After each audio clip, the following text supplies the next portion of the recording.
You see me on the telly putting food in your belly. Come and get your £5 lunch. So today we're cooking burgers. And I was just having a conversation with someone while sharing the channel about how they like vintage cheddar with their beef. So we got mature British cheddar today to go with a nice beef burger, and I like fried onions with that, so I thought I'd cook fried onions. And because onions don't stretch when they get fried down, it's better to maybe cook two and then you've got enough for 2 to 4 people. So I'll probably be cooking 4 burgers. What are these? Iceland 4/4 pounder beef burgers. So normally what I'd have done is prepared the onion in advance, but I want to show you guys how to chop it correctly today.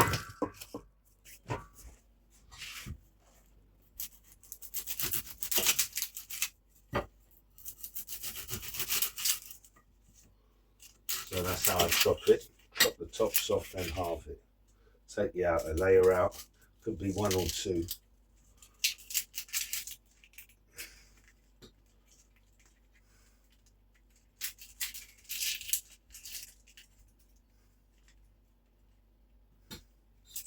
So the reason I start with the onion is because once it's been fried, you can just use it at any given time when you serve the food.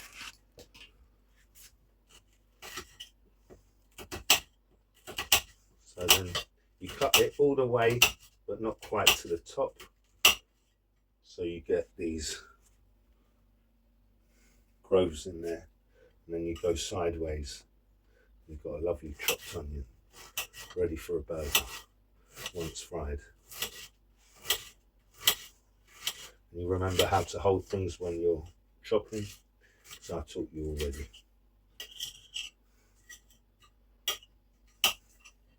And there you have it, these lovely quarters of onion ready to fry. So I'm just going to quickly finish that.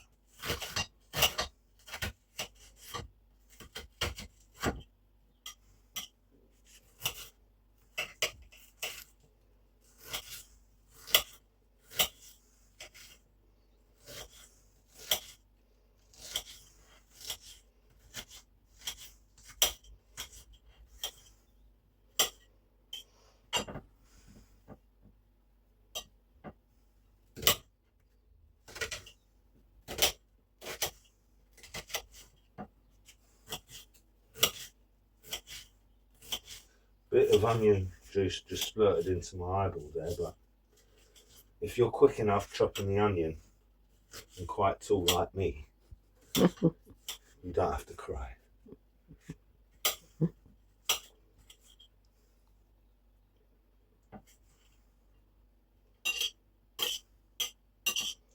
And you know, they have qualities, these gases that things like onion and garlic emit. It might make certain people cry or whatnot, but garlic is very healthy, and vampires are allergic to it, as we know. So it's always nice to have a bit of garlic around the house and have it in your cooking. Last time we used garlic for the roast lamb, and the time before that we used garlic for the jerk. So I find that interesting how in the Caribbean they also use garlic.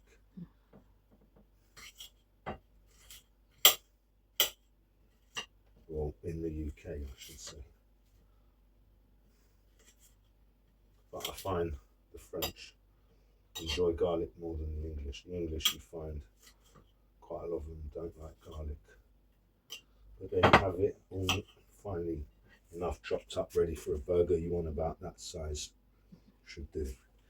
Now I'm going to start frying them in olive oil.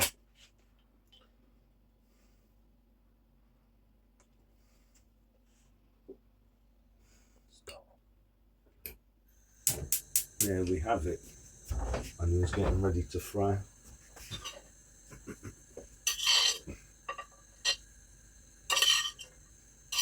We won't be eating that many onions in our burger, but once they're fried down, it'll seem like a lot less.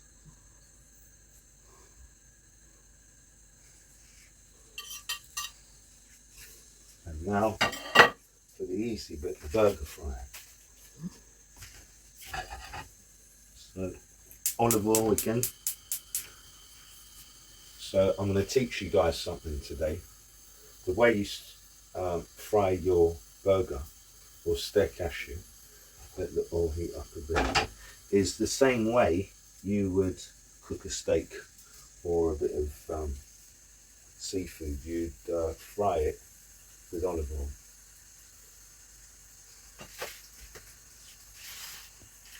So that's what we're doing with the burgers. Some people like butter. Butter's nice as well. You can do that depending on your mood, you know, or how disciplined you are, whatever you want to call it.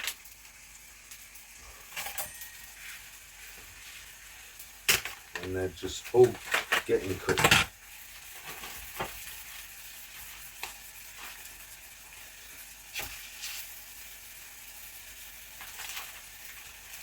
And the way you cook meat in olive oil, you're not meant to trouble it. You're not meant to keep pushing it around. You're not meant to poke it. You're not meant to trouble it. Humans like to trouble things. I don't know why. They like to get involved and sometimes damage the cooking process. Mm-hmm. Would you agree? Yeah? Great. We got a nod from the camera, the classy camera lady. So now the burgers are frying, the onions are frying. We're making way, ladies and gentlemen. This should be a quick job to cook burgers and to just add cheese. So what we're going to do now is we're going to make homemade burger buns. And these are my favourite kind of burger buns because we get to take the crust off. We need quite a few slices there. We need at least 6 if you're going to have a burger. And then it's about taking the crust off to give it that burger bun consistency.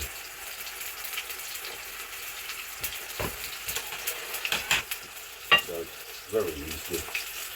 You don't want to waste any bread, but you want to cut the hard part out. I thought I'd add this touch to make it more Michelin. Because, you know, hard knock life ain't for the rich that eat in a Michelin star restaurant. The crust of the bread is too difficult for them. Alright, the onions are fine. I've still got to keep an eye. Keep cooked. Right, you want like a spoon to mix the onions, maybe a wooden spoon.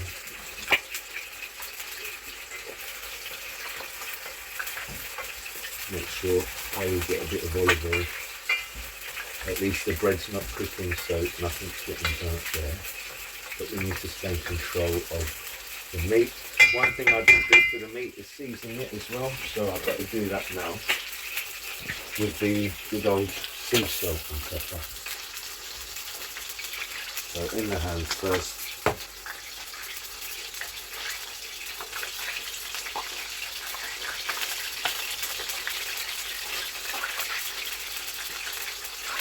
They're just coming along nicely.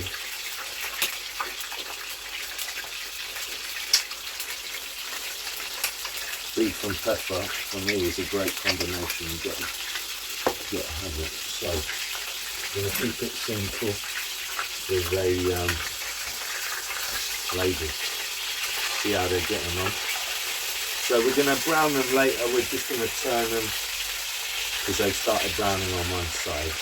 I'm just aiming to cook them first, and then if I want to add at the end, I will, because that way I'm in control. I won't let them burn too much, because then the burger's burnt, you get the sack. No restaurant's having that.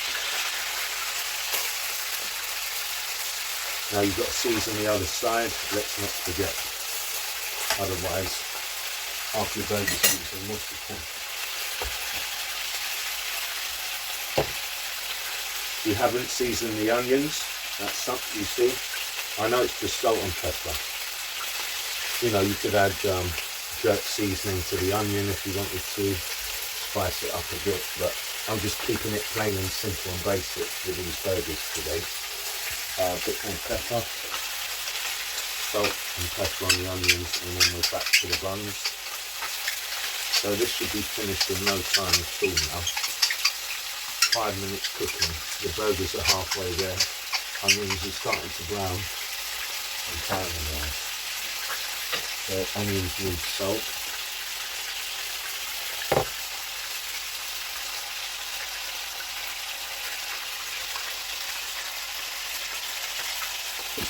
Give that another little stir.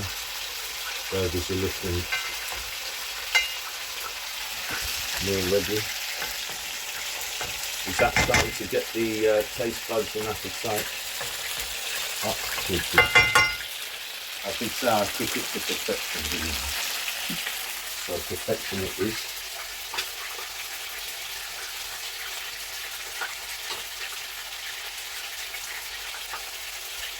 You want the perfect square, but you've got to kind of cut the bread at an angle to follow the shape of the bread. But you don't want any crust. This is only upper crust.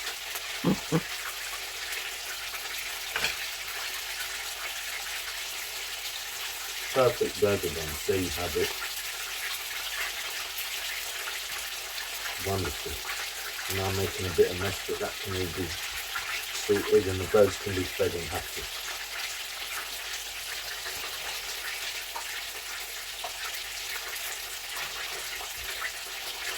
Yep, perfect.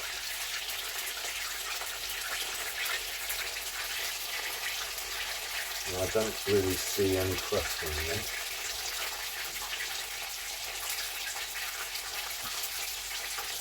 So it's pretty much all gone. Wonderful. Burger's looking pretty much ready there. I might give them another flip. Yeah.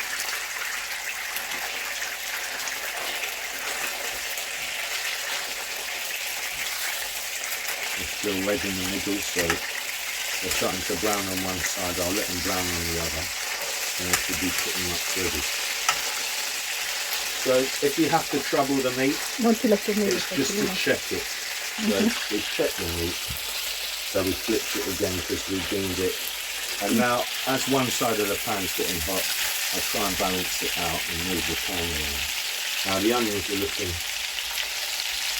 nearly there. Starting to brown.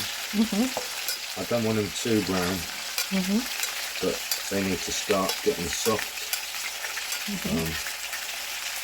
You've got to be pushing the onion around. It's got to feel like it's not hard anymore, not resistant. And then you know it's ready. So I'd say give that a couple of minutes. Now, for the cheese, we're going to have some grilled cheese either on the burger or the toast. What would you prefer? On the toast, maybe. On the toast. So I'd say the burgers are now ready for the best part.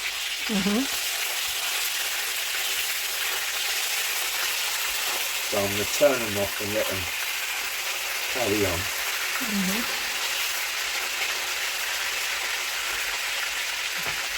And add cheese to the bread to then let it melt in the oven to have the perfect beef burger, cheddar cheese and fried onion. Now if you want to add ketchup to that or tomato or lettuce, that's down to you individual, but I think we're keeping it basic. So I'm going to put all this bread to one side to feed the birds with. Yeah, keep it here, so that I can work on this plate. And that way the birds are happy. So is the camera lady.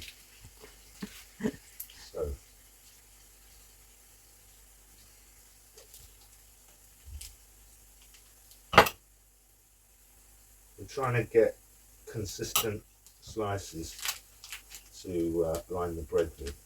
So we're just going to slice a few. So we've got 4 slices.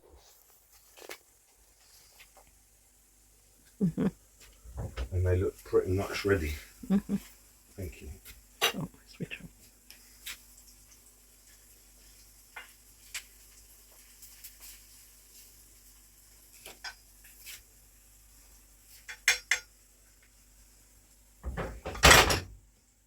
Right. Leave them there ready for the burger. Cheddar slices coming along nice. Ready to grill for these lovely burgers. Alright, that should be about right.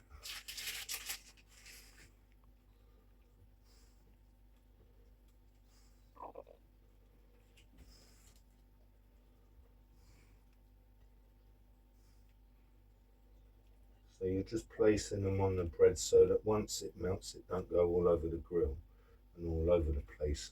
Just common sense prevails, doesn't it? Oh, this is going to be very tasty. Cheddar on both sides.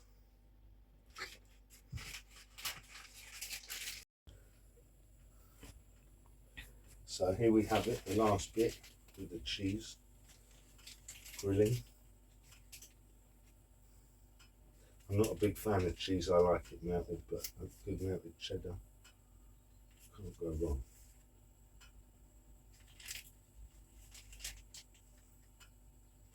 There you have it. Perfectly sliced burger buns, coated and laced with vintage cheddar. Ready to grill. I think that's going to need about a little 10 minutes. Don't forget the chips need to warm up, so help the chips.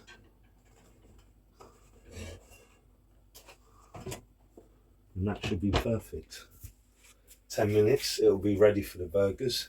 All I got to do is place the burgers and the amount of onion the individual wants. I hope you enjoyed that, guys. That's how easy a 10-minute burger job is to cook up. Thank you. So yeah, basically it's all ready now to serve once the lovely cheese is grilled and the chips are ready and the burger buns are ready for these lovely perfectly cooked burgers to go on. The meat's resting for 5 minutes before they go on, which is what you're technically meant to do to time it. And then obviously the onions perfectly caramelized to the individual's pleasing. And then if you want to have baked beans, ketchup, you know, whatever, some sort of barbecue with that, that's down to the individual, but you're not paying a big tenner. And you got 4 burgers out of it between 2 people. So it's great value. I highly recommend cooking at home when you can. Cheers.